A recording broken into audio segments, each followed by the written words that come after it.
Good evening. We wish all of you a happy and blessed Eid Mubarak. Welcome to BMC News Live presented by Al Hilal Hospitals and Medical Centers.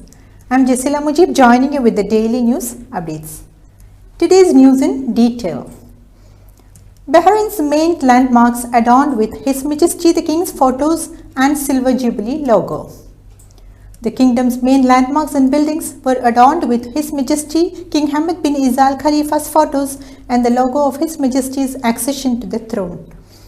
Many main buildings across the capital, Manama, were also lit up with red and blue colors, marking the kingdom's celebrations of the 25th anniversary of His Majesty's accession to the throne and Eid al-Fitr.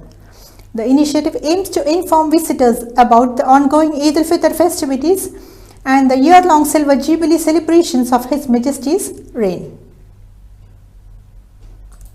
Dubai Police Commander-in-Chief received Consul General of Bahrain in Dubai. Lieutenant General Abdullah Khalifa Al-Marri, the Commander-in-Chief of Dubai Police, received Ambassador Saud Ali Al-Nusuf, the outgoing Consul General of Bahrain in Dubai. Al-Nusuf praised the deep-rooted Bahrain-UAE relations and highlighted the level of security and policing excellence in Dubai Police and the UAE and its prestigious international reputation enjoyed in the field of security. Imprisonment replaced with alternative sanctions for 210 inmates. The General Directorate of Verdict Enforcement and Alternative Sentencing has replaced the imprisonment of 210 inmates of the Reform and Rehabilitation Center after studying the cases and implementing the legal requirements. The move is in line with the royal directives to expand the implementation of the alternative sanctions and measures law and consider the social and humanitarian conditions of the inmates. The Foreign Minister chaired the National Committee on Prohibition of Weapons of Mass Destruction meeting.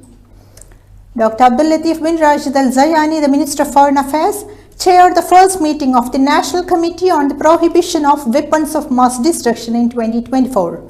The Minister praised the Kingdom's developments on various levels concerned with the committee's mandate and the efforts made by the members. Floods engulfed areas of Russia and Kazakhstan. Floods engulfed cities and towns across Russia and Kazakhstan yesterday after Europe's third longest river burst its banks, forcing about 110,000 people to evacuate parts of the Russian city of Orenburg.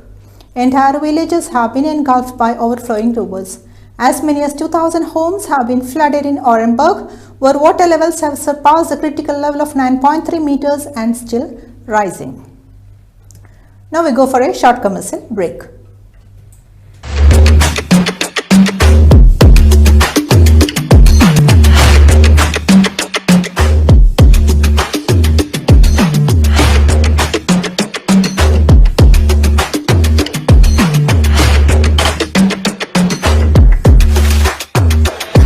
All your favorite products under one roof in Bahrain from our 14 branches at 27-year-old Megamart and Macromart. Bakery,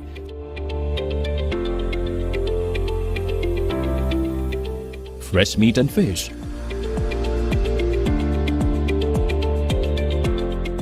fruits and vegetables,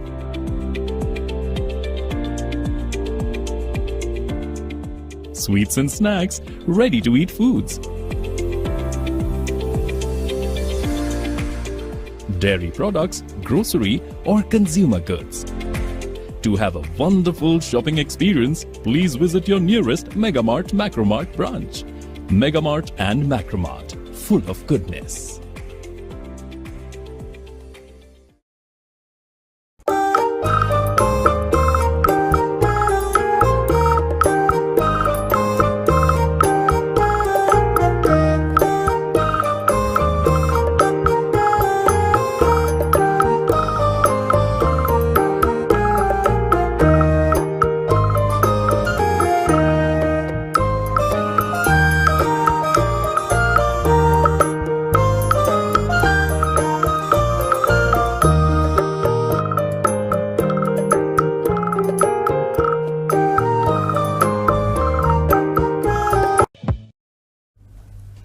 Welcome back. Grand Grand Mosque of Mecca filled with spiritual union and joy at Eid al-Fitr prayer. Thousands of Muslims filled the Grand Mosque in Mecca yesterday for the joyous Eid al-Fitr prayer marking the end of Ramadan. The prayer was led by Sheikh Dr. Salah bin Abdullah bin Humaid, the Saudi Presidency reported. In his Eid sermon, Sheikh Humaid commented the dedication of the Kingdom of Saudi Arabia in serving the millions who visit the Holy Mosque every year, describing the kingdom as a land blessed with peace, faith and prosperity. European Union lawmakers vote on migration system revamp ahead of bloc's election. European lawmakers are holding a vote on Wednesday on a revamp of the bloc's migration system that the pro-European Union political centre casts as a proof of its viability against the far right ahead of the bloc's parliamentary election in June. It promises to cut the times for security and asylum procedures and increase returns to reduce unwanted immigration from the Middle East and Africa, a high priority on the European Union's agenda. Guatemala's president issued natural disaster declaration as 44 forest fires raged on. Guatemala's president issued a natural disaster declaration as 44 forest fires continue to burn across the Central American country. President Bernardo Arevalo said that 80% of the fires were started by people. Farmers often burn stubble and grass in their fields around this time of the year in preparation for planting. Authorities cancelled classes across 3 central provinces to protect students from the prevailing smoke. News from India. 13 children electrocuted during chariot procession in Andhra Pradesh. At least 13 children were injured after a chariot, part of the Ugadi procession in Andhra Pradesh, came into contact with an overhead high-voltage electric wire. The incident took place at Tekor village in Andhra Pradesh, Kurnool district. The children electrocuted in the incident were taken to the nearby hospital in Kurnool for treatment. With this, we come to the end of today's news. This is Jasila Mujib signing off. Good night.